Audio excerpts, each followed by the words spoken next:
할렐루야.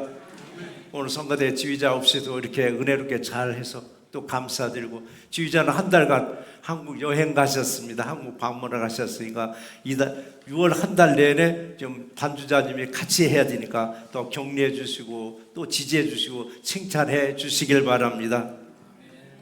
자, 오늘 아침에 눈을 떠서 지금 이 시간까지 몇 번이나 웃으셨어요? 셀 수 없을 만큼 웃으셨겠죠?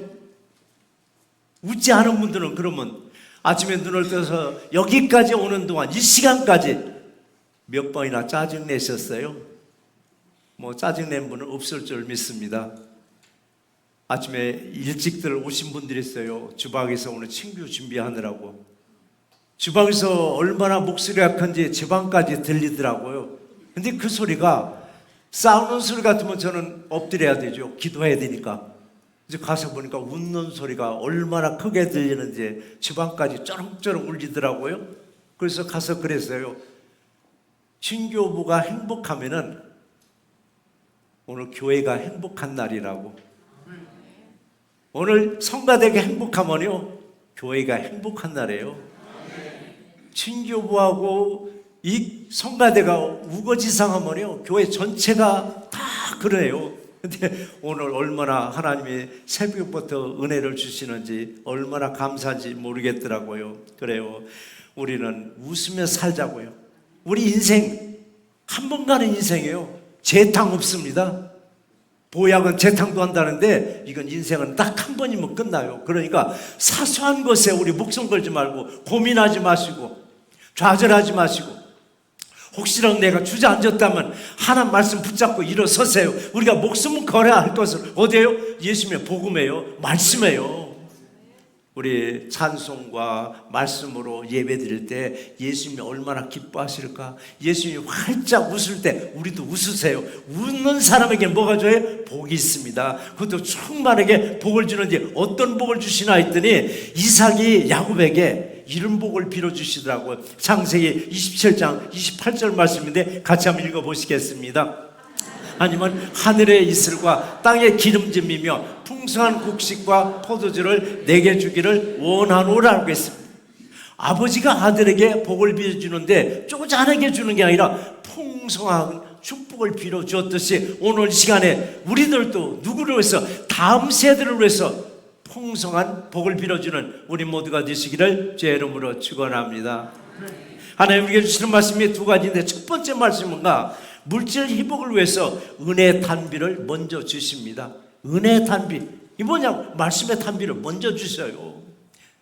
여러분도 이제 텃밭을 가지고 있을 수도 있어요. 이제 개인 주택에 사는 분들, 그럼 종자를 뿌리잖아요. 요즘 종자도 안 뿌려요. 자, 모종 사다 심는데 종자 씨를 뿌렸어요. 근데 비가 안 와. 감으로 어떻게 돼요? 자연진 현장에서 다 죽을 수밖에 없어요. 근데 농사 짓는 그 농업하는 사람들은요, 자연에서 내리는 비만을 못 기다릴 수 없으니까 어떻게 돼요? 인공적으로 물을 줘요. 근데 그 물도요, 가뭄이 길다 보면 이길 수 없어요. 결국은 어떻게 돼요? 다 메말라게 돼 있습니다. 근데 이렇게 기다린 비가 와요. 비가 오는데 너무 쏟아져가지고 어떻게 돼요? 너무 쏟아져서 모든 농사채에서부터 시작해서 사이 모든 시설까지 싹 문에 잠기는 거는 게 아니라 아예 쓸어버릴 때가 있더라고요. 그럼 이때 되면 우리는 뭐라고 기도해요? 비 좀 그만 오게 해달라고. 비 좀 그만 오게 해달라고. 그래서 하나님이 그래 알아서 네 기도대로 내 빚을 그쳐줄게. 비가 그쳤는지 이게 너무 가물어 버리는 거야. 너무 가물으니까 다 말라 비틀어져 버리는 거예요. 그럼 어떻게 또 기도하는 거예요? 또 비도 와달라고요. 그래서 야, 비 달라고 비 줬더니 또 그만 달라면서, 그래 또 달라면 어떻게 해야 되냐고요? 그래서 우리 기도가 참 어디다 기준을 잡아야 될지, 어떤 기준에 답해야 될지. 그래서 기도 중에 가장 기준이 뭐냐? 하나님 뜻대로 이루어 주시옵소서. 단 방법대로 하나님 뜻대로 많이 내리던 작게들은 하나님 뜻대로 내려달라고 기도할 수밖에 없더라고요. 그래서 위에서 내리는 이 비가 우리가 어떤 영향을 주나 했더니 23절 상반절 말씀 또 같이 한번 읽어보시겠습니다. 네가 땅에 뿌린 종자에 주께서 비를 주사 땅이 먹을 것을 내며 곡식이 풍성하고 기름지게 하실 것이며 라고 했습니다. 기름지게 하실 것이며.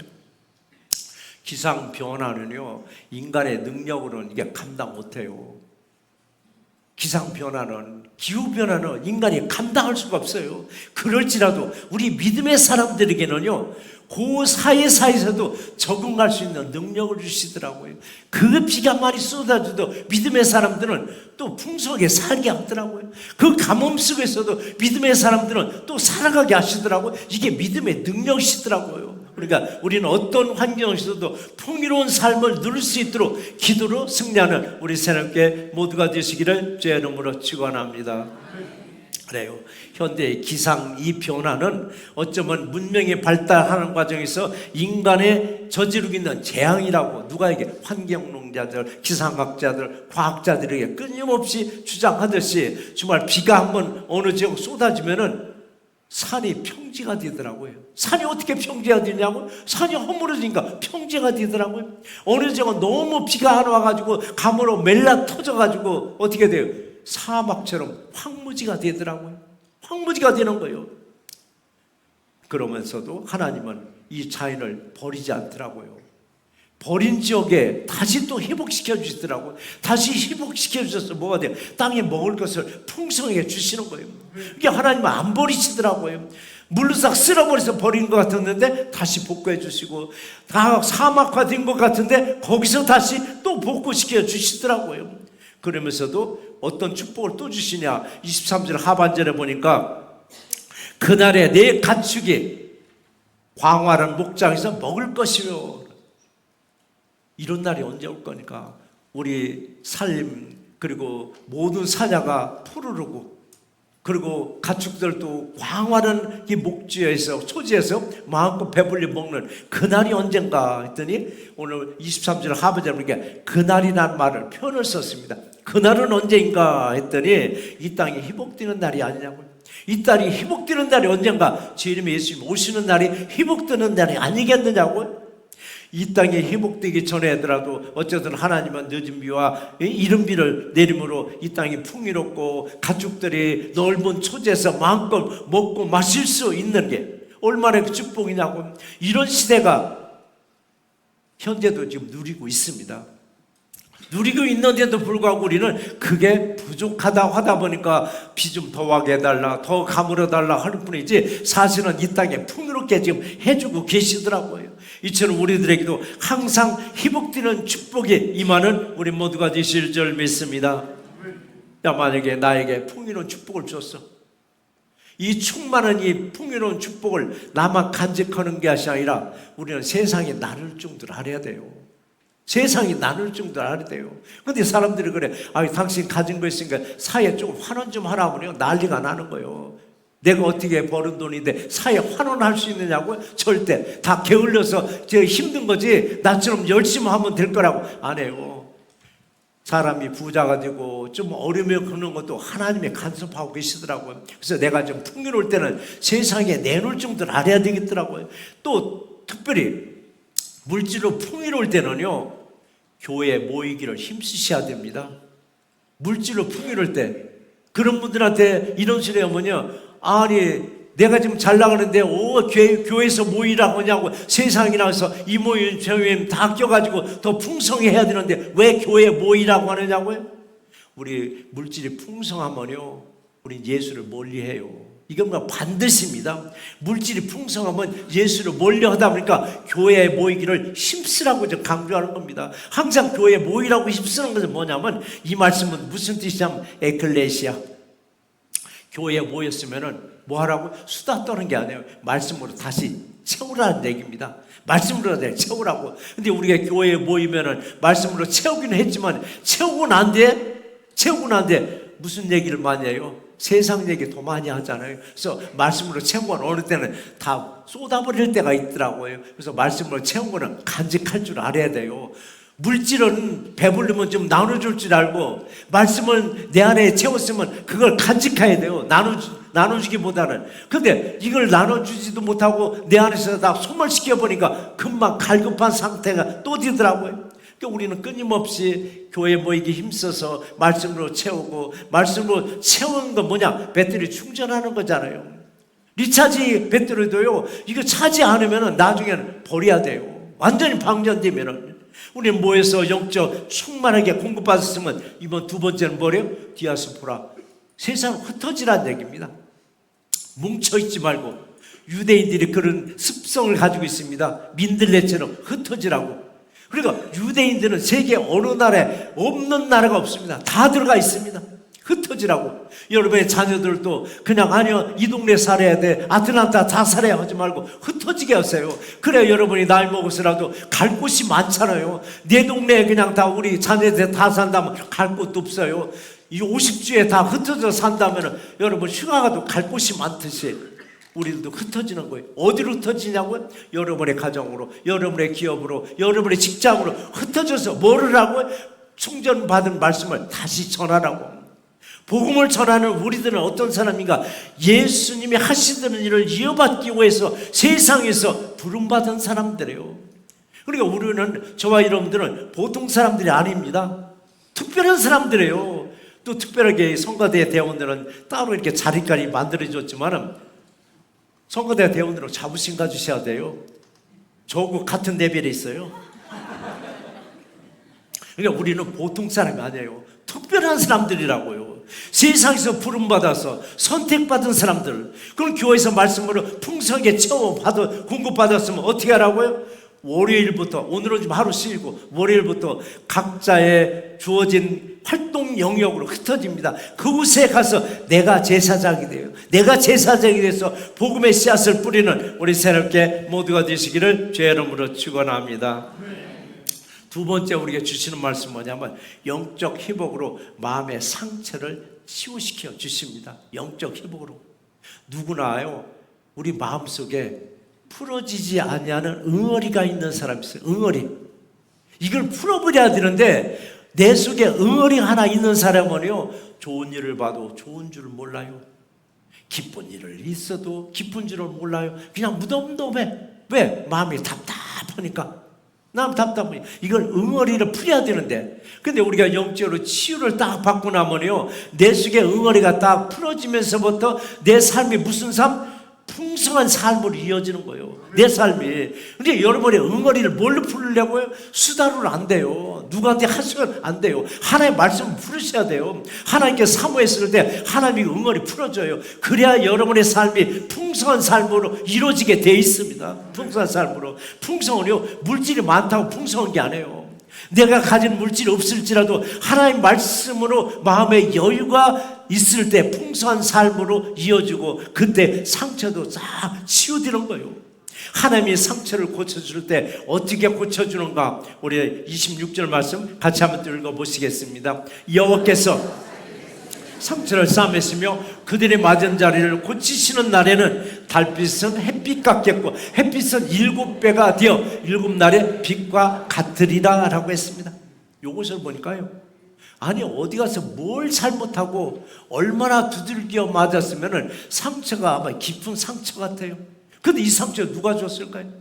이 상처 누가 줬는가요? 누가 줬는지 하나님은 또 감싸준다고 했습니다. 하나님 또 치유시켜준다고 했는데 이게 누가 주고 왜 하나님은 감싸주고 왜 하나님은 치유시켜주는가 했더니 놀랍게도 이스라엘 민족들이 하나님의 말씀을 업신여겼어요. 업신이 뭐냐? 우습게 여겼다는 얘기입니다. 그리고 하나님께 대적한 결과 하나님의 진노로 얻은 상처가 바로 그들에게, 이 상처는 쉽게요 병원에 갈 것도 없어요. 쉽게 고쳐줄 수 있는데 어떻게 회개함으로 그 상처를 깨끗하게 씻어주는 놀라운 역사가 우리 모두에게 임할 줄 믿습니다. 하나님이 이렇게 상처를 입혔으라도 이스라엘이 하나님께 돌아서기만 하면 다시 회복시켜주고 치유시켜주시는데, 그럼 하나님은 미리미리 경고 좀 하지 왜 어느 날 하루아침에 그렇게 상처를 주느냐? 아니에요. 하나님은 수없이 구약에서 선지자들을 선택해서 선지자를 통해서 경고했는데도 끝까지 돌아서지 아니하니까 하나님은 무슨 떡을 줘? 환난의 떡을 주더라고요. 고생의 물을 마시게 하더라고요. 아니 하나님이 주시는 떡인데 왜 환난의 떡을 주느냐고요? 왜 하나님이 주시는 물인데 왜 고생의 물을 왜 마시게 하느냐고요? 이 말씀은 죄인들에게 공급되는 떡과 물을 좀 말하고 있습니다. 우리들도 죄에서 벗어나지 못하면요 환난의 떡과 고생의 물을 마시게 하는데, 세상에서 죄를 범하면은, 세상에서 죄를 저질렀어, 그거는 우리들에게도 환난의 떡과 고생의 물을 먹고 마시게 하는데, 어디에서? 죄일에서, 감옥에서 고생의 물을 마시고 환난의 떡을 먹게 하시더라고요. 그러나 이들이 하나님께 돌아서기만 하면은 어떤 상처도 싸매 주시고 어떤 상처도 치유시켜 주시더라고요. 그래서 전부 다도 건강하게 회복시켜 주십니다. 이때 눈에 보이는 상처뿐 아니라 눈에 보이지 않는 우리의 마음의 상처까지도 치유시켜 주십니다. 그러니까 내가 아팠던 이 상처가 나중에는 영광이 되더라고요. 그런 말 있잖아요. 영광의 상처라고. 내가 받은 상처는 지금은 아픈데 나중에 회개하고 돌아켜보니까 그 상처가 영광이 되더라고요. 영광의 상처로 인도하심을 받는 우리 모두가 되시기를 주의 이름으로 축원합니다. 자, 우리들은 어떤가요? 우리들은 이스라엘 사람들처럼 하나님께 순종하지 않냐고 혹시 대적하지는 않는가?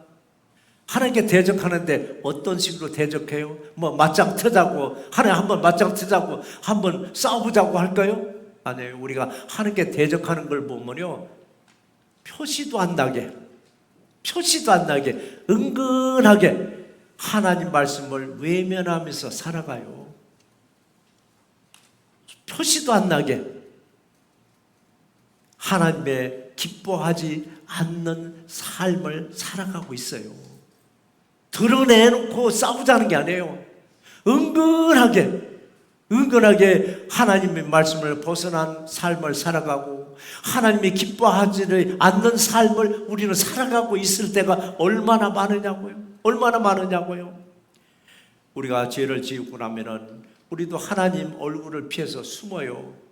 우리가 하나님 얼굴에서 피하면은 하나님은 어떤 눈으로 우리를 보실까? 어떤 눈으로? 어항 속에 있는 물고기와 똑같은 거예요. 내가 죄를 짓고 아무리 깊은 산속에, 아무리 깊은 동굴에 숨을지라도 어항 속에 있는 물고기밖에 안 돼요. 어항 속에 있는 물고기 한번 들여다보세요. 직간에는 숨는다고 수초 사이도 숨고 돌멩이 사이도 숨는데 우리 눈에는 다 보여요. 바로 우리의 삶이 하나님은 다 보고 계세요. 다 보고 계시다가 또 질문해요. 네가 어디 있느냐고. 예배 드리는 사람한테는 네가 어디 있냐고 질문하지 않습니다. 하나님의 일을 하는 사람에게 네가 어디 있느냐고 질문하지 않습니다. 예배자가 아니고 예배 드리는 장소 아니고 다른 곳에 있을 때 네가 어디 있느냐고 질문하십니다. 하나님이 일을 해야 할 사람이 다른 곳에 끼웃끼웃하면 네가 어디 있느냐고 질문합니다. 때로는 예배 드리는 우리들에게도 또 질문합니다. 네가 어디 있느냐고. 그럼 우리 이제 나 여기 있어요. 아니 네 마음이 어디 있느냐고. 때로는 우리가 몸은 여기 와 있는데 마음은 다른 곳에 가 있어요. 그때도 질문해요. 네 마음이 어디 있느냐고. 그러면서 하나님이 기다리시는 거예요. 이 땅을 지켜보면서 참고 참으면서 인내하다가 결국은 환경을 통해서, 사람을 통해서, 말씀을 통해서, 기도를 통해서 우리에게 경고 말씀을 주셔요. 그런데도 불구하고 우리는 못 들은 척 하더라고요. 세상에서 그런 말을 해요. 내숭 떤다고. 사람과 사람 사이에 내숭 떤다고. 근데 우리는 때로는요, 하나님께도 내숭 떨 때가 있더라고요. 아, 나 열심히 신앙생활 한다고 하면서도 딴짓하고 다니는 거예요. 이게 내숭 떠는 거 아니냐고요? 사람들이 봐도 아는데 하나님 얼마나 더 잘 알겠느냐고요? 우리 내숭 떠는 신앙이 아니라 하나님 앞에는 내 모습 이대로 보여주는 게 우리의 믿음이기도 하고, 그런 삶을 드릴 때 하나님 우리를 칭찬해 주시는 놀라운 역사가 임할 줄 믿습니다. 경고해도 못 들은 척 내숭 떨고 있으니까 하나님은 마지막 단계가 뭐냐? 그 아들 예수 그리스도를 이 땅에 보내시더라고요. 이 땅에 보내서 십자가에서 죽으시고 죽으실 때 흘린 피를 보혈의 피라고 말씀하십니다. 우리들도 힘들고 어려울 때는 어디를 바라보라고요? 십자가를 바라보라고 하잖아요. 근데 이게 민수기 21장 9절에서 보니까요, 뱀에 물린 자가 장대에 매달린 노뱀을 보고 살더라라고 했습니다. 우리들도 힘들고 어려울 때 어디를 보라고? 십자가를 바라보면 살아나는 놀라운 역사가 임할 줄 믿습니다. 십자가의 보혈의 피로 온 인류가 저지른 이 뼈아픈 이 상처를 감싸주시고 고쳐주심으로 우리를 하나님의 사람으로 세워주시면 얼마나 감사하냐고요. 저와 여러분들은 세상의 사람이 아니라 하나님의 사람입니다.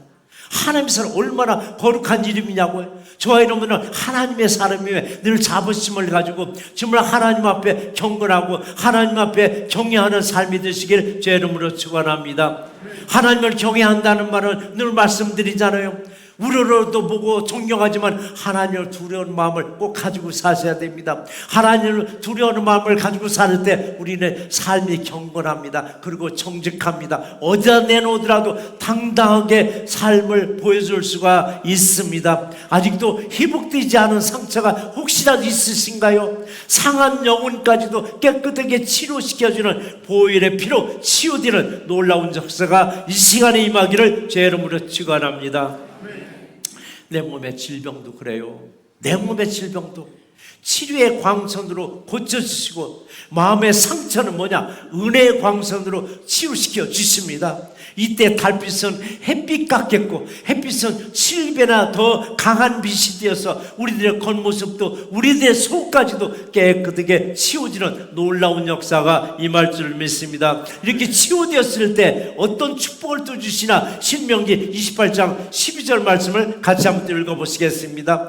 여호와께서 너를 위하여 하늘의 아름다운 보고를 여시사 내 땅에 때를 따라 비를 내리시고 내 손으로 하는 모든 일에 복을 주시리니 네가 많은 민족에 꾸어줄지라도 너는 꾸지 아니하실 것이요.